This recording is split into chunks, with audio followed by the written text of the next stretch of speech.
असताना त्या कॅन्डलचं फॉर्मेशन कसं होतं हे समजून घेणं खूप महत्त्वाचं आहे.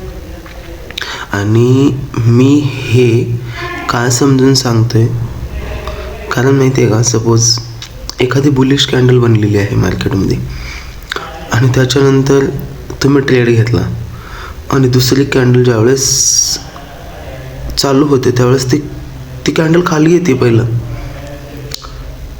ज्यावेळेस खाली येतं त्यावेळेस आपलं इमोशन, फिअर काय वाटतं आपल्याला, यार आता ती खाली येते का, माझं स्टॉप लॉस तर हिट नाही करणार.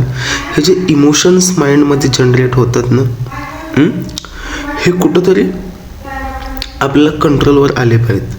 तर त्याच्यासाठी आहे ना, आपण एखादी कॅन्डलचं फॉर्मेशन कसं होतं किंवा ते बनत असताना ते आपलं माइंड आपल्याला परत ते सांगन की नाही असं बनल्यानंतर, कारण तिचं कॅन्डलचं बिहेवियरच आहे की मी बनत असताना हे अशा पद्धतीनेच बनणार. त्यावेळेस ह्या जर गोष्टी तुम्हाला माहीत असेल त्यावेळेस, त्यामुळे तुम्ही जर ट्रेडमध्ये असाल तर त्यावेळेस तुम्हाला भीती कुठल्याही गोष्टीची वाटणार नाही. तर ठीक आहे, आपण शिकून घेऊया, कारण सगळ्याला हे कॅन्डल काय आहे ना, सगळे जे लोक ट्रेड करतात, जे लॉस करतात, जे प्रॉफिट करतात किंवा जे लोक शिकतात, हे सगळ्यांना माहिती आहे. पण मी त्याच्यापेक्षा काहीतरी वेगळं सांगणार आहे. फक्त आपल्याला कॅन्डल आहे, ती ओपन होते, क्लोज होते, तिचा हाय आहे, तिचा लो आहे, याच्या व्यतिरिक्त पण ती कॅन्डल भरपूर काही आपल्याला सांगून जाते. हे फक्त आपल्याला बघता आलं पाहिजे. आणि त्या पद्धतीने आपल्याला ते ज्यावेळेस एखाद्या ट्रेडमध्ये असतो ना, त्यावेळेस आपल्याला कुठंपर्यंत होल्ड करायचं आहे, तर ती फक्त आणि फक्त आपल्याला कॅन्डल सांगते. कारण आपण ट्रेड घेतो हे टेक्निकल ॲनालिसिसवरतीच सगळं काय. तर चला मी तुम्हाला सांगतो एखादी कॅन्डल बनत असताना कशी बनते. ठीक आहे, तर आता ही कॅन्डल बनत आहे, म्हणजे मी तुम्हाला काढून दाखवतोय. ठीक आहे, ही आहे कॅन्डलची बॉडी.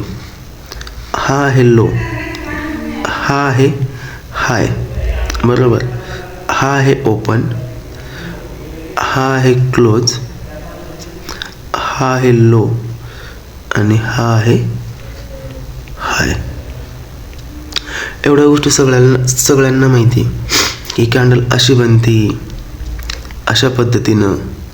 ठीक आहे, की तिचा ओपन हा असतो, तिचा क्लोज हा असतो, पण हिनं चालती कसं हे पण बघणं खूप महत्त्वाचं आहे. तर आता कॅन्डल इथं ओपन झालेली, ओपन झाल्यानंतर, कॅन्डल ओपन झाल्यानंतर, ओपन कुठं झालेली आहे, इथं ओपन झाल्यानंतर फर्स्टला कॅन्डल लो लावते.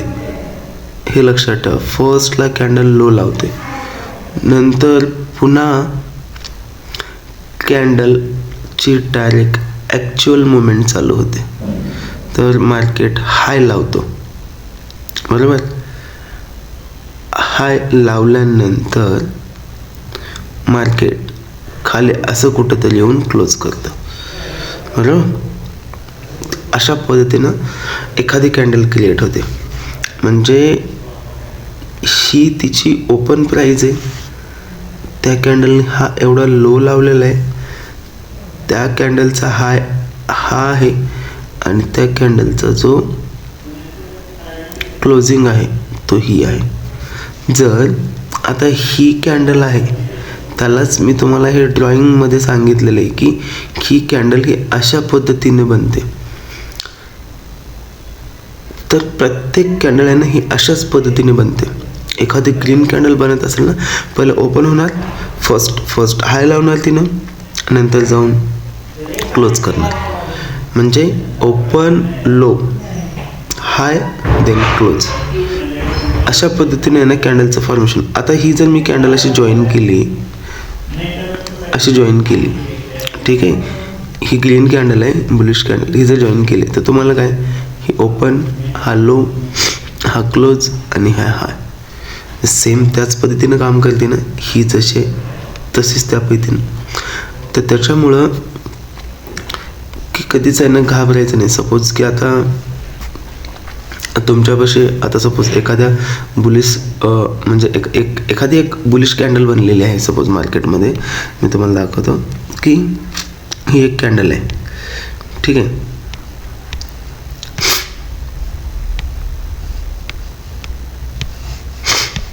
ठीक आहे.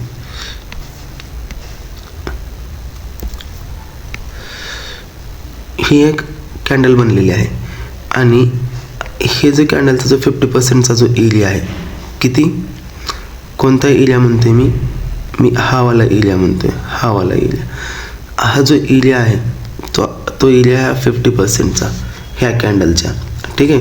ह्या कॅन्डलच्या 50%चा तो एरिया आहे. ज्यावेळेस नवीन कॅन्डल ओपन होते ती पहिलं काय करते, ती पहिलं लो लावणार. मग लो कुठपर्यंत येणार, ह्या कॅन्डलच्या 50%पर्यंत येणार. मग ही लो लावल्यानंतर मग परत हिनं जी ओपन केली होती प्राईस ओपनच्या वरी जाईल, हाय लावल आणि कुठेतरी येऊन क्लोज करेल. तुम्ही इथं कुठेतरी ट्रेड पंच करता, तुमचा स्टॉप लॉस इथं कुठेतरी असतो. पण ज्यावेळेस दुसरीच कॅन्डल खाली येते ना त्यावेळेस तुम्हाला भीती वाटायला लागते. का? कारण तुम्ही कॅन्डलच समजून नाही घेतलेली व्यवस्थितपणे, त्याच्यामुळे तुम्हाला भीती वाटते. मग जसं ही असं खाली येते ना, फास्ट की नाही खाली येते असं, आणि नंतर पुन्हा फक्त खाली वीक सोडते आणि ओपनच्या वर जाऊन वर जाते, त्यावेळेस तुम्ही घाबरता. का घाबरता? कारण तुम्हाला कॅन्डलची सायकोलॉजीच माहीत नाही. एखादी कॅन्डल कशी फॉर्मेशन होते हेच तुम्हाला माहीत नाही. तर मी आत्ता जे काही सांगितलं ना ते फक्त कॅन्डल फॉर्मेशन सांगितलं. आणि प्रत्येक कॅन्डल आहे ना हे 50%च्या इथे येऊन नंतर पुन्हा वरी जाण्याचा प्रयत्न करते किंवा 0.38च्या लेवलला. कारण हे जे आहेत हे 0.38 लेवलच्या खाली आला तर तो स्ट्रॉंग पुल बॅक घेते. त्यामुळं तुम्ही आहे ना एखाद्याची स्ट्रॅटेजी शिकण्यापेक्षा किंवा एखाद्याच्या काही गोष्टी शिकण्यापेक्षा ना तुम्ही कॅन्डलस्टिक हे थोडं खूप व्यवस्थितपणे करा.